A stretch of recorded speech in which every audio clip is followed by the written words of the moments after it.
Welcome to ALC Chats, a podcast series developed and produced by the Ageless Living Collaborative. I'm Phoebe Stein, president of Olive Presents and co-founder of the Ageless Living Collaborative. Ageless Living Collaborative is dedicated to optimizing the lives of seniors and giving them the information and tools to live their best lives. The mission of ALC is to listen, educate, inspire, and influence positive change for seniors and those who support the aging community. ALC Chats is another platform to reach those interested in supporting seniors, be it in senior living or aging in place.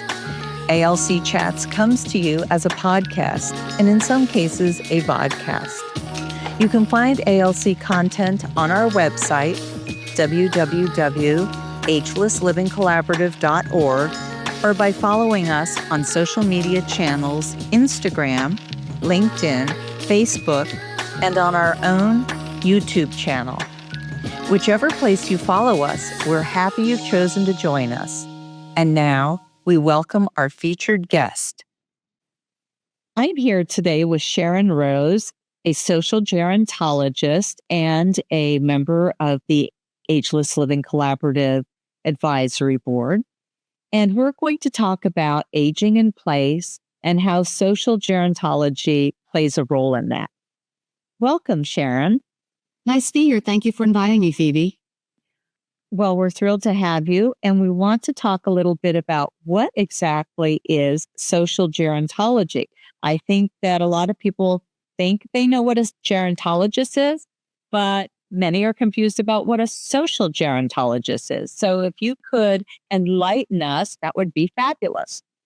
Thank you. I'm happy that we're together because it also takes care of how we work together with interior design and gerontology, which is key to our conversation today. So social gerontology, I need to make it funny. I say social gerontology as a New Yorker and it comes that fast. And people think I'm a dermatologist. That's the funny. But the actual thing is that there's gerontology and social gerontology both require a master's and also a PhD if you continue further on for doing types of research. Gerontology is it's the study of the entire spectrum of life from the time you're born to wherever you're going, you think that you're going. And it's also part of a professional group of aging and how we understand the elements of it. The social gerontology is the aspect that is mostly behavioral. And it's also how we look at aging in place as we apply our knowledge of the aging process. So how are those related to geriatricians? Are they in any way related? And how are they different?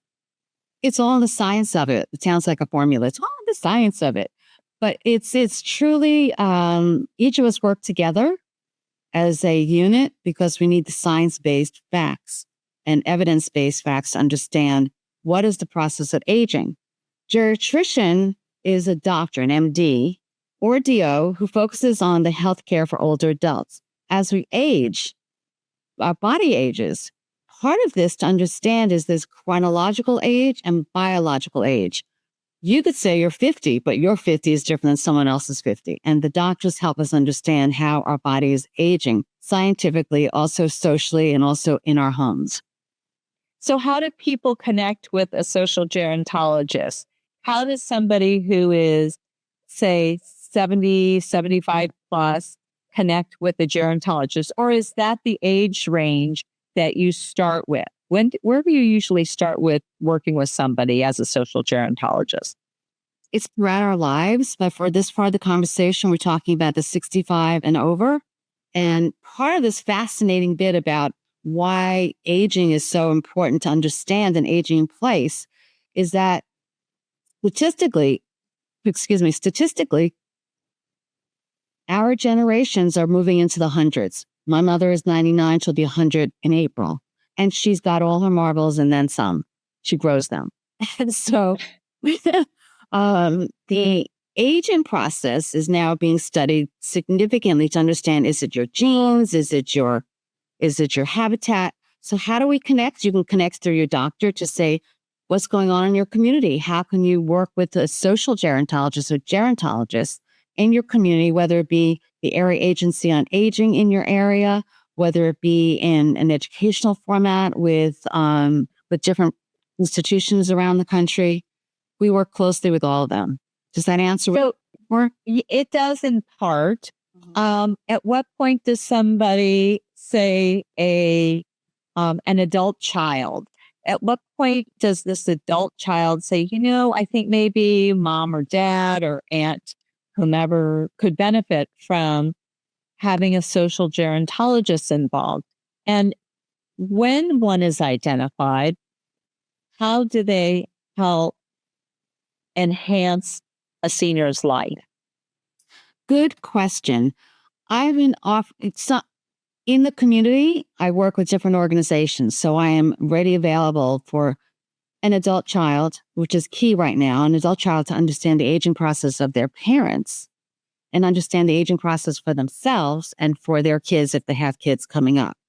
So we would work with the community. We would work with the schools as we do. And the most important part, and I brought this up to so many, and they say, can I do that? And I say, yes, is for the adult children to call a dinner and come in from wherever they're living with their parents. And it's not Thanksgiving and it's not a religious holiday. It's just a general gathering. Let's all have dinner together. And at that time, each of the adult children, whether it's one or many, or their nieces and nephews who are working with them, see how their parents are aging in their home. It's evidence. It's seeing it there for yourselves rather than your cousin Susie saying, oh, mom tripped. I don't know why. So you all gather together. And then after that, and the parents don't know, and after that, you get together by phone or however you want to do it and start discussing the elements of what the aging is doing with their parents, and then start assessing it and putting a plan in place. The plan in place is key, and it keeps changing. And so does somebody like yourself help facilitate those adaptations for the family? Are you the one who says, well, this is why it would make sense, and this is, going to improve XYZ for you? Who's doing the positioning? Because a lot of times, and I've seen it firsthand, parents don't want to take their adult child's counsel. They still want to be the ones in control. And so, I'm sure there's some tricks to getting buy-in, if you will. And so maybe share some of those tricks with us. Okay. Well, first of all, we work with interior designers because it's about the home. And it's, as you're right, no parent wants to be told their children are taking the keys away for the car. No one wants to know that we need grab bars in the bathroom, in the shower. Period. It's a no-no to even go there. But we can have a list, which is provided online by many agencies, whether it be the National Institute of Health or the National Institute on Aging, whether it be with interior designers, and get a little bit more educated as to what is needed to change in the home to make it safer. And that's something that you address all the time with the aging process. Maybe you can give a list of what you lead. We certainly address that, and we have webinars and other podcasts where we address tools, tips to facilitate a healthier, safer aging in place. So anybody who wants to learn more can go to our website, agelesslivingcollaborative.org, and look at past webinars. I think there might be nearly 30 of them on various topics. And we also now have podcasts as well as a couple of white papers. So yes, we try to be up on top of that. But even though the information is there, it is often challenging for the people who would benefit most to receive that information. And so how do you work with the families to get the buy-in of the seniors who you're trying to help? It's difficult. It's challenging, but I find that typically there's one main sibling who's in charge of mom and dad. Right. And there's also, when you look at the structure of family, there are three main areas of concern and empowerment. One is the go-to. Mom's got it, mom needs this, mom needs that. That's the go-to. There's one who's Right. so that's the one who takes care of making sure that all the bills are paid and paid properly and the bank accounts are in order. There's a lot of detail there. Right. And then the third one is the emotional person who's there. Oh, mom, I'll come and have dinner with you. So there's different parts of different elements. We need to understand that among our siblings and not have sibling wars, but rather say we need to gather around. And you're right. The buy-in for any of these items is hard. But first, you have to find out how much money the parents have or the kids have to help adjust the home. And that's important. The second thing is to start somewhere. So it could just be that there are wires throughout the house that don't belong where they are. And there are rugs that are trippable. Those are simple measures that we can have this conversation. Go ahead. So you talked about siblings. Not everybody has them. Right. And so in that case, everything falls on the one adult child. And I think there has to be a layer of the conversation taking place with a social gerontologist and a family that also includes support for that adult child who is in the caregiver or in the facilitating of better living, safer living accommodations. Do social gerontologists also provide that support to the adult child? A lot. Part of what can be done in the conversation is to first find out what the adult child is going through, him or herself, because that is key to whether it's a sandwich generation where you have an adult child who has one or two or a few kids and other responsibilities in family management, not managing, but things that go on. And then you have the adult child who is not financially capable of taking care of it. And there are agencies all over the place that the social gerontologist has access to, as well as the interior design and the different webinars we have. They're ready and able to take care of these measures. The most important thing is to get educated. And we can provide all kinds of resources. That's key. And help that adult child first get calm. You're not going to fall apart. It's not coming at you all at once. And then, everything we talk about in our business lives and our personal lives is take out a yellow pad and get a pen and pencil and review for yourself what is going on with mom medically. One of those things is we recommend that you get access to doctor visits and become the advocate on paper, because then you can hear what is truly going on with your mom or dad or aunt or whomever. And then start, again, getting educated. And if you have access, you become an advocate. And it's not a huge responsibility. You're not going to be overwhelmed. Facts are helpful. And work with the doctor. The doctor can say, I'm seeing a shift in the neurological part of it. And so there's a forgetfulness that might be temporary or might be the beginning of, or your mom's movements are not as what they were, or your dad is sitting more than he's getting out and about. There are all these, as I said, there are all these behaviors that are shifting. So right. And sometimes the behaviors are negative. Sometimes the behaviors have a little bit more intensity to them. Somebody might be angry at a recommendation or in denial that certain things are happening. And so having that third party, if you will, the social gerontologist, to help convey the message and help convey why adopting a new protocol would be a good idea is really important for both parties, both for the caregiver / adult child and for the seniors that we're talking about, be it mom and dad or just dad. Dad may, be in denial that, I can hear just fine. I don't need hearing aids, or I'm not forgetting anything. when somebody found, the house keys in the refrigerator. So it's important to have that intermediary for sure. Let's get into this aging in place and, the design element of it and where you come into play as a social gerontologist with a designer who's working with a family to make their home aging in place appropriate. And when we say aging in place appropriate, we are talking about making it safe, accessible, and making sure that those seniors are going to be able to live a good life without any challenges within the home.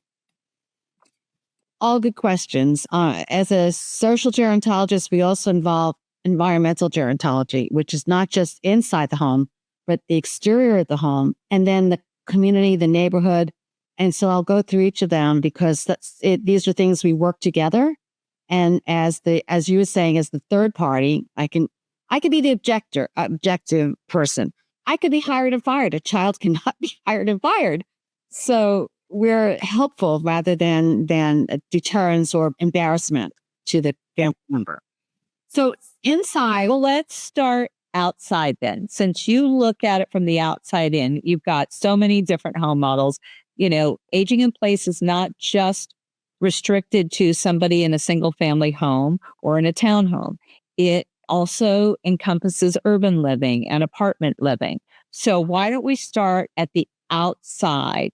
And for this particular case, we'll go ahead and assume that we're in a suburb and you're walking into a single family home. So take us from the outside in.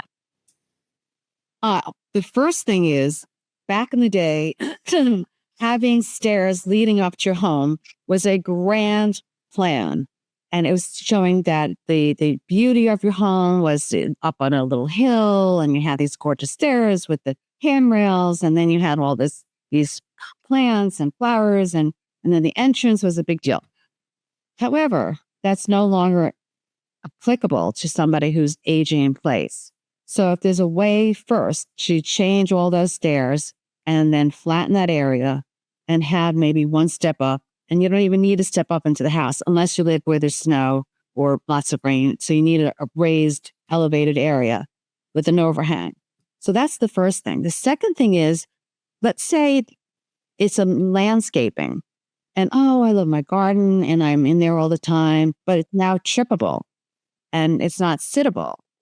So if they want to continue with the garden, and that's really key to that, and it's a beautiful thing to have a garden. It's out with greenery and healthy and a lot of oxygen. Happy, then bring a chair and make that not a chair you can fall over on, but start it with a bench so you can lean over, and you have different ways of sculpting it, and so that the aging in place piece is helpful.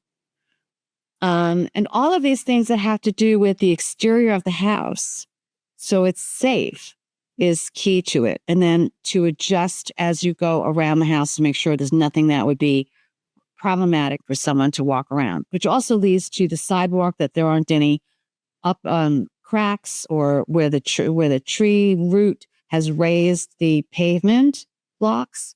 And that's a city, county, or local kind of issue that you can bring up. That's a huge thing for little kids, mommies with strollers, etc. So that's also a piece of it. But that works with the county, and you can be very powerful with the county to take care of that. Those are things that are essential. Does that answer your question? Absolutely. And I might add that if somebody is at that point where we're talking about aging in place and we're putting in different elements to help them continue to garden or facilitate some other outside joy, that they also have some type of wearable item that if for any reason they wind up feeling dizzy or they bend over and they stand up too fast, whatever it is, that they have a wearable that they can get outside help if they need it. Absolutely. Which made me think a little bit more. As folks age, they're not as capable as getting to the door and seeing who's outside. So there are wonderful video cameras. You've heard of them. There are a couple of brands that are superior. You can go on Amazon.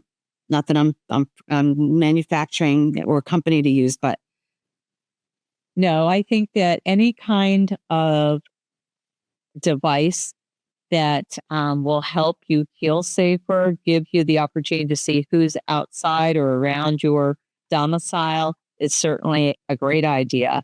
And anything that you can have with you or wear that makes it even easier so you're not carrying another item in the event that you have a problem or you um, get in trouble in any way, that's always a bonus for somebody. perfect.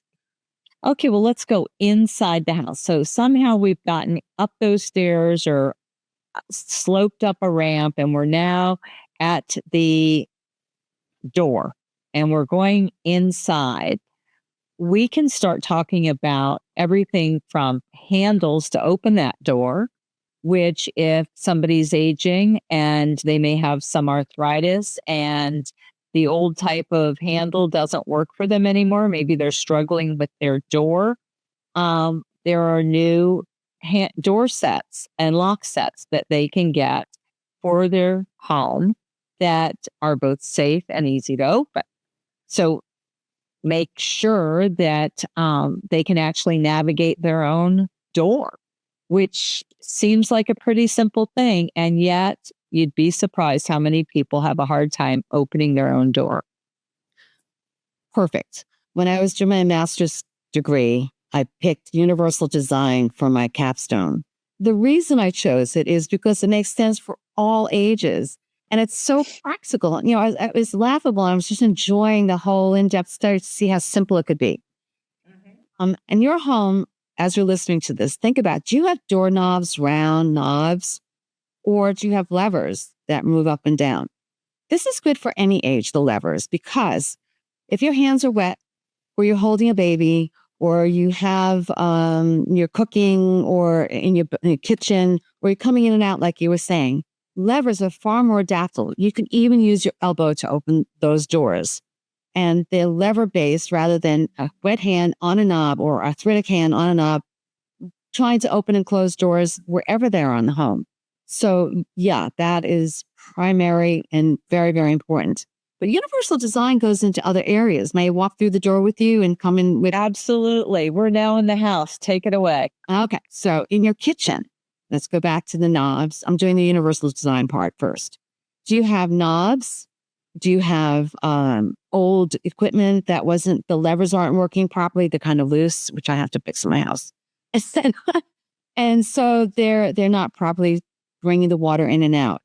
In your kitchen, in your shower, do you have a knob that directs the water up, whether it's hotter or colder or more power or less power? Again, levers are far more accessible and easier to use. That's in your bathroom and in your kitchen and at your front door and all the doors throughout your house. Another piece of it, which is what interior design, again, is lighting. As we get older, there's either cataracts or decreasing vision due to age or macular degeneration, you name it, there are reasons. We need to go through the entire house and make sure the lighting is accessible, is bright enough, is low enough or direct enough into all those areas of the house, whether it be where you read or watch TV, or you're in the bathroom and you just don't have enough light to put on your makeup or shave for the gentleman. These are important facts that are important for. Well, and they're so important that we actually did a very significant podcast, which can be found on the website or on our YouTube channel, on lighting for seniors. And it goes in depth with examples showing what type of light, what tones of light, as well as what the senior eye sees as opposed to a 40-year-old's eye or a 20-year-old's eye. And if you are interested in learning more about lighting, I strongly urge you to go to the agelesslivingcollaborative.org website and look at the podcast on lighting for seniors that was done by our colleague, Lisa Warnock. It's truly informational and very important because lighting is probably the most important element when you talk about aging in place and being safe. And so that is something I think is a must listen and a must watch. I agree with you. And Lisa is very clean and clear. She's very well organized, and yet it makes it seem so simple. And I really enjoy that part of the podcast. And it's also, I could do that the way she brings up examples and the way you both converse together. So I think that's really helpful. And all of this that should be helpful and conscious of, wow, that is true. I should think about that. And lighting throughout the house is something that you can go straight through. Yes, Phoebe? Yes, without a doubt. So that's a really critical piece. And I think earlier you started to touch on things like throw rugs and potential trip items. Certainly, people have probably grown up having little rugs in their bathroom, and most accidents in the home with seniors happen in the bathroom. So two things that they could do right away is make sure that bathroom is lit properly. And that might mean a motion detection light as they walk into the bathroom so they know where they're going. And the second piece is these little throw rugs, which unfortunately have become real tripping elements for seniors and do cause so very many accidents. And falling in the bathroom is just always a terrible thing for a senior. And that needs to be prevented at all costs.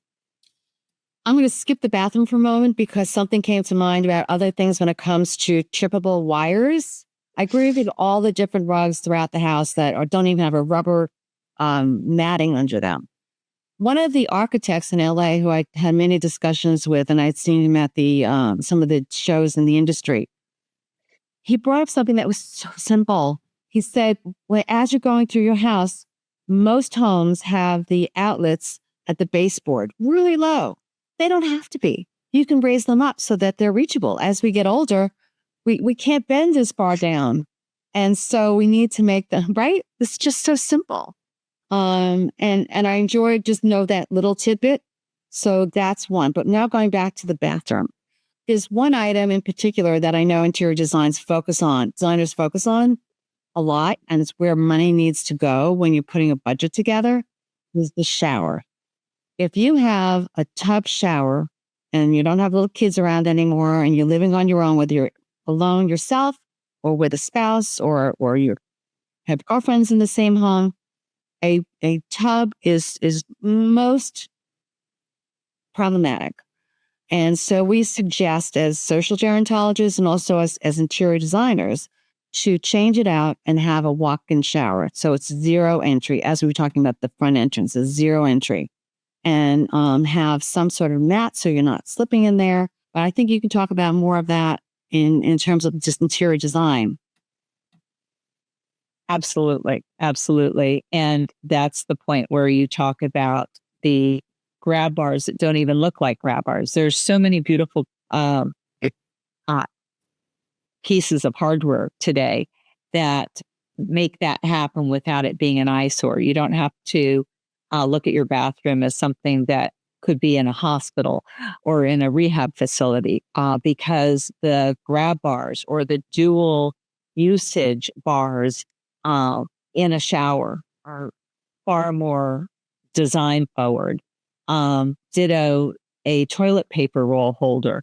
There are now toilet paper roll holders that double as a grab bar and installed properly work in a similar way. So I think that people have to get away from the idea that in any way putting these type of elements into the bathroom will in any way make it look like it's a hospital or a rehab kind of facility. It won't. In fact, there are now towel bars even that can double as grab bars, and nobody will know the difference except for you when you need to grab onto something. So I think that's another good piece of information for people redoing their bathrooms and for aging in place specifically. I'd like to address some of the other elements. Talk about dark hallways that shouldn't be dark, and motion detector light or the type of outlet cover that you can put in a hallway that once it is dark, then this provides some illumination, so that the idea is a senior never walks into a dark room or into a dark hallway, because that's when there's disorientation and sometimes tripping or falling. I'd like to go back to the bathroom one more time while we were there. No, I'm done. Oh no, the comfort high toilets. Yes. Well, we can stay in the bathroom a while because comfort high toilets are certainly an issue, as are bidets, which fortunately are not just something found in Europe and in Asia, but we have a lot more folks who are embracing a bidet and the cleanliness that it brings. And that is really important for seniors as well, because sometimes people might have physical limitations, and they need to be independent. How can they be independent? Well, they don't want somebody certainly taking care of their toileting needs. And so by having a bidet, that helps them maintain independence and an overall feeling of being able to care for oneself. And so I think that's an important piece too. Maybe as important as getting rid of the throw rugs is probably getting some type of a bidet. And there are certainly toilets that can be purchased with them as part of it. And then there are also elements that can be put on your existing toilet that turn it into a bidet. And so these are all options that maintain a level of independence, which is always important for seniors. Perhaps we can use the word independence straight through the rest of the conversation, because what we're doing is promoting independence. And in your home, these are things to help you remain independent and have a beautiful home that's accommodating these slight changes here and there, so you can live a healthier life in your home without it being the old grandma's house. These are beautiful, beautiful types of accessories in your home. Going to lighting, there's something that I saw in a senior living community that I think might be applicable here. For those who are having adjustments in the darkness, you can have installed a beaded run from your bedroom into the bathroom, so that on the floor there's lighting that leads to the bathroom. That's one type of way to light. The other one is the overall, again, going back to throughout the house, is making sure that each of the lights is strong enough, is using the right light bulbs, which is a whole conversation in itself. Yeah. Well, that already took place because Lisa covered that. Right. Right. Which is great. So the whole house needs to be well lit. And sometimes you need to make sure that the bathroom is wheelchair accessible, because that might be where you're aging into, which goes to... Well, wheelchair or walker. I think that pretty much so many people get to a point, and I think that medical folks encourage the use of a walker because they want to limit falling. And so if a walker can get through all the doors and down the hallway of the house, that is certainly the desired protocol, because you never know. You could turn your ankle the wrong way and wind up in a boot. And they might say, okay, well, you better have a walker because we need you to be stable. So it doesn't have to be a long-term thing, but even short-term, if you can't get a walker through the bathroom door, the bedroom door, down the hallway, that causes a problem. And oftentimes it's big enough problem that people have to go into a rehab facility until they get rid of that physical issue that was a temporary one. And so you want to try and avoid that. Absolutely. Going forward, and you want to go into the kitchen for a little while? Only for a little while. Then I want to kind of talk about different settings of aging in place. And well, then let's go there, because the kitchen is this lighting and structural moves to make it higher or lower for you to access what you need. So where would you go next? Let's see. Well, we've gone in, we've been in the bedroom. One of the things that you talked about, the beaded lighting in senior living, it's evolved to the point where you can actually have lighting under your bed that senses when you put your feet on the ground. And if it is dark in the room, it will then illuminate and shine a pen for you. And so anytime that you can have that motion detected lighting is really great, because if you have lighting that is on continuously, then it's disruptive to your sleep, and you don't want to have that. So that would be something Lisa Warnock would tell us is a no-no. We have to have good sleep for optimum, enjoyment of the day, right?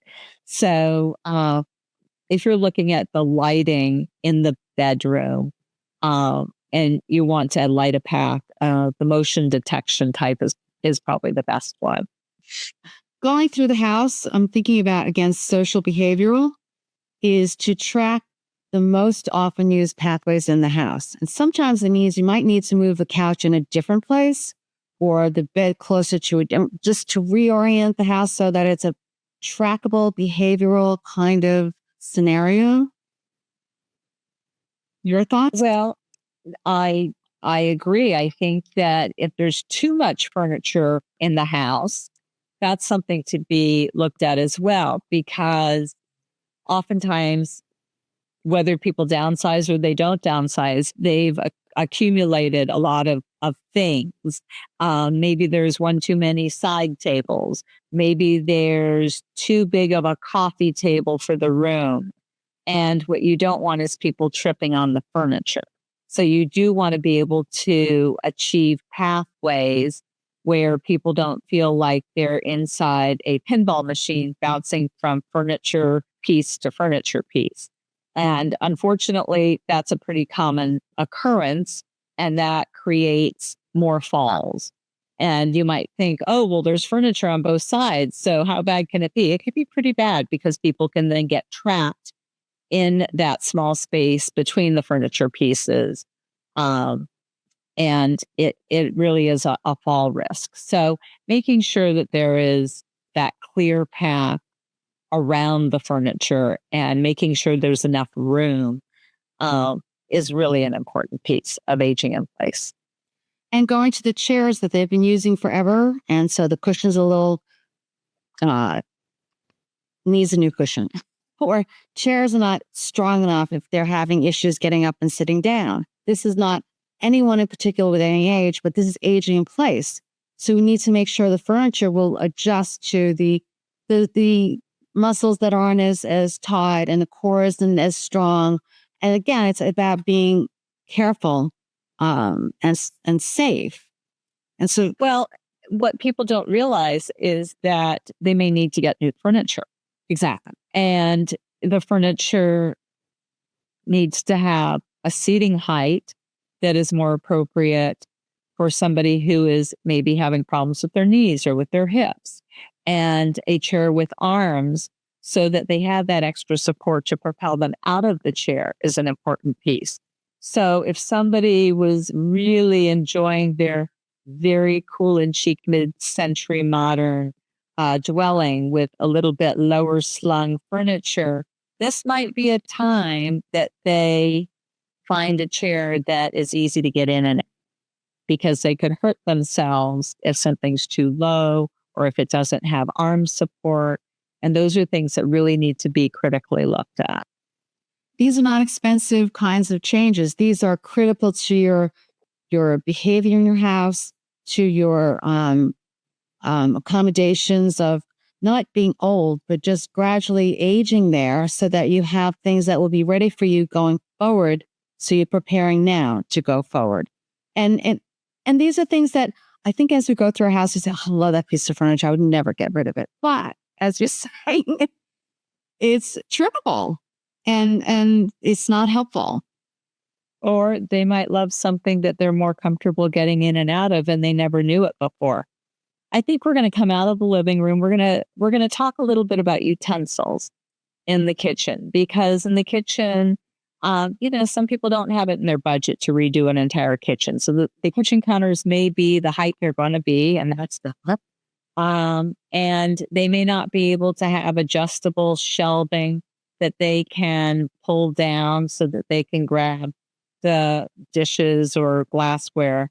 And so they have to have kind of a shortcut to that, because if they can't redo the kitchen, how do they give themselves tools where they can access things without tiptoeing and reaching up for something and then having it come crashing down on them?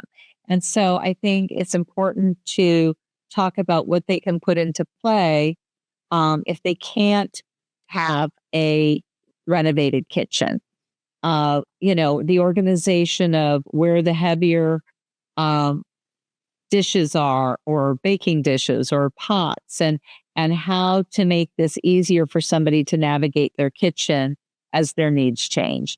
And so maybe talk about that a little bit, and how coming in with that critical eye of organization for the kitchen can just be as simple as reorganizing it to make grabbing things a lot easier, because now they're at a height that is an easier thing to access that particular dish or pot, whatever.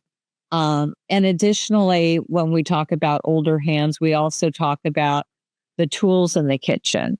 Not everybody has arthritis, but a lot of people lose strength in their hands. And so how do they get that jar open?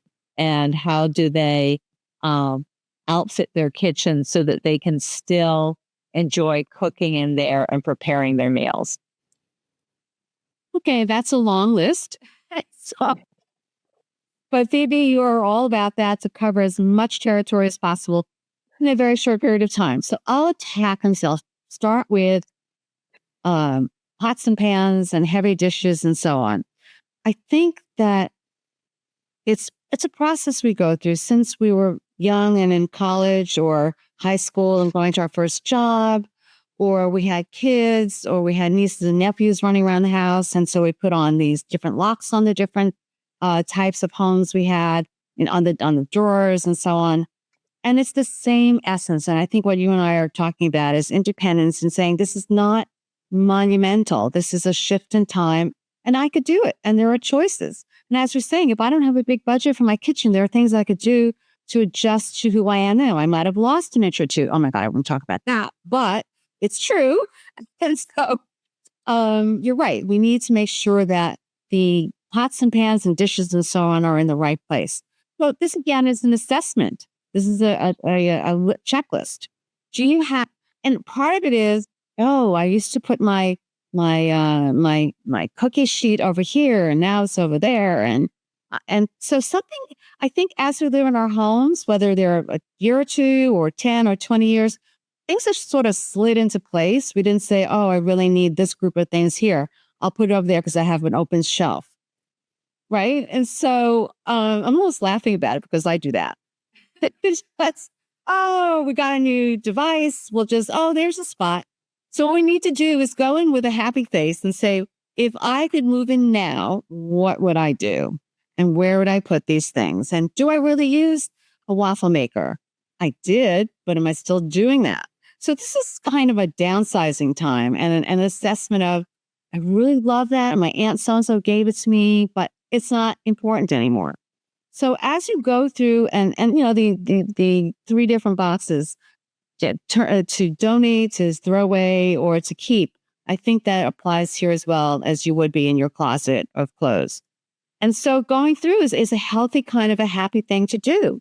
And as you're doing that, you're saying, I can only reach the top these 2 shelves, and I can't reach any further.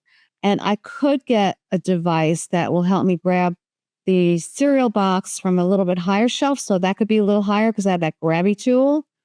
And that's something we should have on our resources tab, because these are everyday kinds of things. In terms of where they belong, back when I was in college, my roommate was a home economics major, and one of her projects was they gave each of the students a kitchen and said, redo this based on outlets and how you walk through the kitchen and where you need to get your things that are all in the same grouping. So I apply that now. So if you're a baker, have all your baking things in one place. If you're not a baker, not to worry, because you can give those to your kids because you had them at one time. If you're somebody who likes to add lots of ingredients to your chicken or your meat or whatever you're cooking, have those in one place. And you can get a different swirly kind of a device in the low cabinet, and decide what you're really using. You could throw out things that expired or you don't use anymore and they're not useful and they're taking up space. So that's a sampling what can be done. Regarding tools, this is one of my favorite universal design things, is how many at home have an OXO products in their drawer? And that's the one that has that black, bulky, Rubbery. Yeah, rubbery at the bottom of the handle. Now, the most favorite product from OXO is the peeler, the potato peeler. 4-year-old can hold it and it doesn't swivel in your hand like the metal ones used to do. An older person who has a little arthritis or isn't as dexterous can use it. And they have the whole array of everything possible that you'd ever use. And so you could shift from the metal ones that you thought, oh my God, my hands are wet and this is not working for me, and shift it all to OXO. That's the product that I know the best. There could be other ones out there now, but I would say start there, take a look, and start one by one. You don't have to do the whole thing at once. Your favorite tools. Are these answering your questions, Phoebe? Sure. They are, because, a lot of these tools work for all ages, and they do work for the 4-year-old helping you in the kitchen to the senior who really needs that larger handle to be able to grab it easily. Exactly. No, those are great tools. And I think that as people have to make modifications in their kitchen and get rid of things that are past their prime, it's a great opportunity to look at what will be better for me to use. What is the better device for me at this time? And I think that everybody will laugh at the waffle maker, because I think we all had a waffle maker at one point. And, it's kind of like the panini maker that somebody thought was really a good idea for a few months. It's a good time to clear things out. And the more you clear it out, the less things are stacked in the cabinet, and the less opportunity there is for something to fall out of the cabinet and fall on your feet and maybe break a check. So you really have to look at the safety element of it as well. And is stacking everything a great idea? And so, looking at somebody's kitchen with fresh eyes so that they can make it more manageable is always a good idea. I think that we have been in the bedroom, in the bathroom, in the kitchen, in the living room. We've been outside. We've been with a garden bench. At one point, you said to me, assessment. And I think maybe that's a place where people start. If they're going to contact a social gerontologist to help them identify what they can do in their home to make it aging in place ready, then perhaps they start with an assessment. What could be changes that you would make? What are mandatory changes that should be made? And this would be really nice, but it doesn't have to happen. Kind of the three lists, or the three vessels of keep, give away, and donate or sell. I think that this assessment list for everybody is a good idea. And so if you get your social gerontologist to help you with assessing the house you have and what you want for moving forward and remaining in your house, that's the good place to start. And then work with somebody that you feel comfortable with and that your family will feel comfortable with. And I know that's often challenging, but it can be done. And if you want additional resources, then you can certainly go to the agelesslivingcollaborative.org site. We have lots of items on the site that talk about tips and products that work really well for aging in place. And if you have questions, we also have a place if you have a question. And one of the experts of aging in place will, our Ageless Living Collaborative will get back in touch. So, Sharon, I think we will wrap this up. That's a lot of information for people to digest and look around their homes and see, what they can do. And I think there will be a next opportunity to talk more about how gerontology works for seniors, not just in relationship to design in their house, but in how people live their lives, be it traveling as seniors or furthering their education as seniors. The various things that fill your day are also very senior focused these days, and gerontologists can help direct opportunities for seniors. But I think we'll wrap up for today. I think there's a lot of information for people to digest. If anybody has any questions, feel free to send us a note on the website. Sharon, thank you so much for your insight and for joining us today. And I hope that people will join us on another issue of ALC Chats. If anybody who's listening to this podcast has ideas of aging in place or senior topics that they'd like to see us cover, we always like to hear from you. So drop us a line. Thank you. Thank you so much for this opportunity. I love being with the Ageless Living Collaborative and all that we do with ourselves and putting it out to all the different communities around the world. Thank you, Sharon.